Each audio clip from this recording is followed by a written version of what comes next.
اعوذ باللہ من الشیطان الرجیم بسم اللہ الرحمن الرحیم الف لام را کتاب انزلناہ الیک لتخرج الناس من الظلمات الی النور باذن ربهم الی صراط العزیز الحمید۔ یہ سورہ ابراہیم کی ابتدائی آیات ہے۔ یہ سورت 52 آیات اور 7 رکوعات پر مشتمل ہے۔ اس سورت کے آغاز میں اللہ تبارک و تعالی نے نزول قرآن کی حکمت اور مقصد کو بیان کیا ہے۔ اللہ تبارک و تعالی کا ارشاد مبارک ہے، اے پیغمبر، یہ عظیم کتاب ہم نے آپ پر اس لیے نازل کی تاکہ آپ اس کے ذریعے سے اپنے رب کے حکم سے لوگوں کو اندھیریوں سے روشنی کی طرف لائے۔ یعنی اس قرآن کریم کے ذریعے سے انسانیت کو اوہام و خرافات سے، رسوم اور تقلید کی تاریکیوں سے، جاہلی خیالات سے نکال کر عقیدہ توحید، ایمان اور ایقان کی روشنی سے ہمکنار کرے۔ آگے اللہ تبارک و تعالی کا ارشاد ہے، وَمَا أَرْسَلْنَا مِن رَّسُولٍ إِلَّا بِلِسَانِ قَوْمِهِ لِيُبَيِّنَ لَهُمْ۔ ہم نے ہر رسول کو اس کی قومی زبان میں اپنا پیغام پہنچانے کے لیے بھیجا تاکہ وہ اللہ کے احکام لوگوں کے سامنے واضح طور پر بیان کر سکے۔ ہر پیغمبر کے اولین مخاطب اس کی اپنے قوم کے افراد ہوتے ہیں، اس لیے ہر پیغمبر کو اس کی قومی زبان دے کر مبعوث فرمایا گیا۔ جیسے حضرت موسیٰ علیہ السلام کی زبان عبرانی تھی تو تورات عبرانی زبان میں نازل ہوئی۔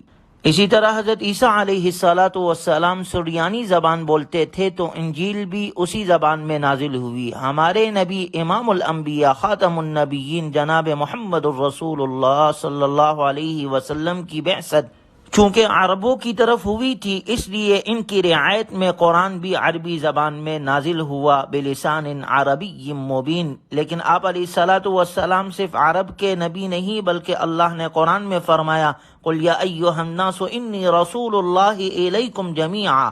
آپ فرما دیجئے، اے لوگو، میں تم سب کی طرف اللہ کا رسول بنا کر بھیجا گیا ہوں۔ آپ خاتم النبیین ہیں، آپ کے بعد کوئی نبی نہیں آئے گا۔ گویا رسولوں کا قومی زبان میں مبعوث کیا جانا اللہ تعالیٰ کی بہت بڑی نعمت ہے، ورنہ بعثت کے مقصود اصلی یعنی بیان حق میں ابہام رہ جاتا۔ وَلَقَدْ أَرْسَلْنَا مُوسَىٰ بِآيَاتِنَا أَنْ أَخْرِجْ قَوْمَكَ مِنَ الظُّلُمَاتِ إِلَى النُّورِ وَذَكِّرْهُمْ بِأَيَّامِ اللَّهِ۔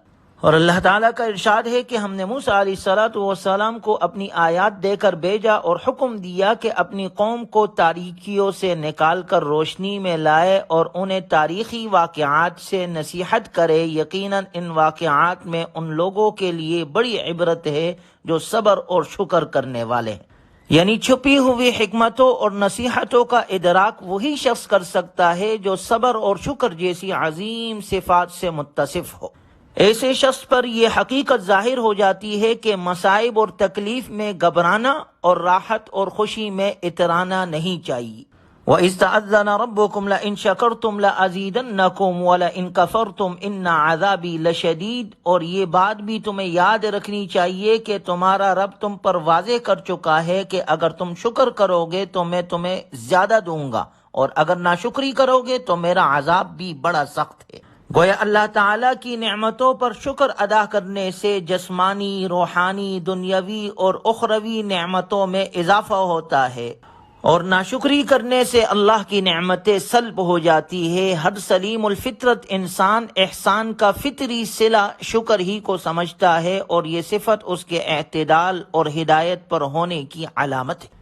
گویا مومن کی زندگی کا کوئی لمحہ صبر اور شکر سے خالی نہیں ہونا چاہیے۔ نعمتوں پر اللہ کا شکر ادا کرنا انتہائی مبارک عمل ہے۔ اللہ ہمیں شکر اور صبر کرنے والا بنائے۔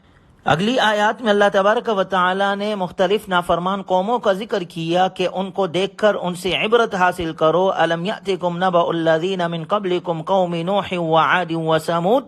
اے حق کو جٹلانے والو، کیا تمہارے علم میں ان لوگوں کے حالات نہیں جو تم سے پہلے گزرے، یعنی قوم نوح، قوم عاد اور قوم ثمود، ان قوموں کے حالات جو ان کے بعد ہوئی، جن کا حال اللہ تعالیٰ کے سوا کسی کو معلوم نہیں۔ جب ان کے پاس ان کے رسول واضح نشانیاں لے کر آئے تو انہوں نے ہاتھ منہ پر رکھتے ہوئے کہا، جو پیغام تمہارے ذریعے بھیجا گیا ہے ہم اس کا انکار کرتے ہیں، اور جس دین کی طرف تم ہمیں دعوت دیتے ہو اس کے بارے میں ہمارے دل میں ایسے اشکالات ہیں جو ہمیں تردد میں ڈال رہے ہیں۔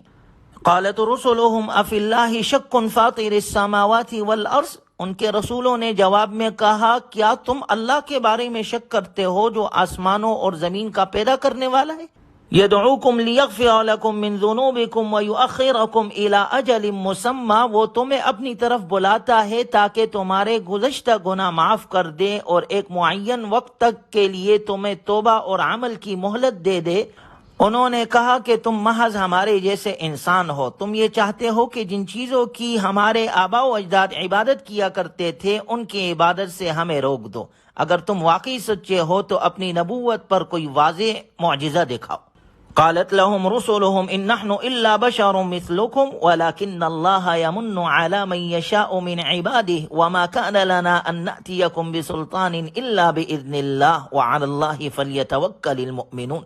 ان قوموں سے ان کے رسولوں نے کہا واقعی ہم بھی تمہارے جیسے انسان ہی ہیں، لیکن اللہ تعالیٰ اپنے بندوں میں سے جس پر چاہے اپنا خصوصی احسان فرما دیتا ہے، یعنی یہ اللہ کا ہم پر فضل ہے، اللہ جسے چاہتا ہے نبی بنا دیتا ہے۔ رہا معجزے کا معاملہ تو اللہ کے حکم کے بغیر کوئی بھی معجزہ دکھانا ہمارے اختیار میں نہیں، گویا نبی بھی معجزہ اللہ کے حکم سے، جب اللہ کا حکم ہوتا ہے تب ہی معجزہ ظاہر ہوتا ہے، اپنے اختیار سے نبی بھی معجزہ ظاہر نہیں کر سکتا۔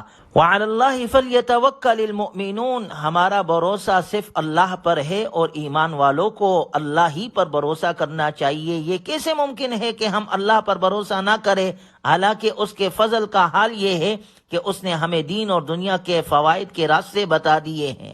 تم ہمیں جو اذیتیں دیتے ہو ہم ان پر صبر کریں گے، اور بھروسہ رکھنے والوں کو ہمیشہ اللہ پر بھروسہ رکھنا چاہیے۔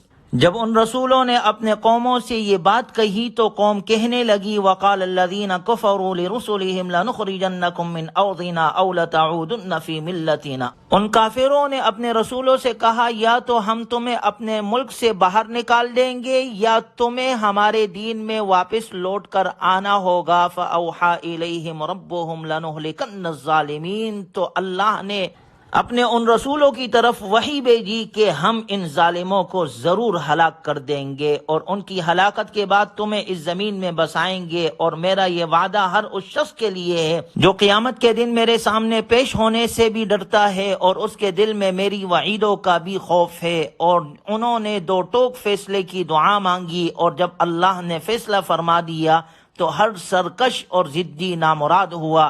دنیاوی عذاب کے علاوہ دوزخ کا عذاب بھی ان کے انتظار میں ہے، وہاں اسے پیپ اور لہو پلایا جائے گا، وہ اسے گھوٹ گھوٹ کر پینے کی کوشش کرے گا مگر حلق سے نیچے نہیں اتار سکے گا، اور اسے ہر طرف سے موت نظر آ رہی ہوگی مگر وہ مرے گا نہیں، بلکہ اس کے بعد اسے مزید سخت عذاب کا سامنا کرنا پڑے گا۔ جو لوگ اپنے رب کے ساتھ کفر کرتے ہیں ان کے اعمال کی مثال ایسی ہے جیسے راکھ کا ڈھیر جس پر آندھی کے دن تیز ہوا چلے اور اسے اڑا لے جائے، یوں ہی ان لوگوں کو بھی اپنے اعمال میں سے کچھ بھی ہاتھ نہیں آئے گا، یہی دور کی گمراہی میں۔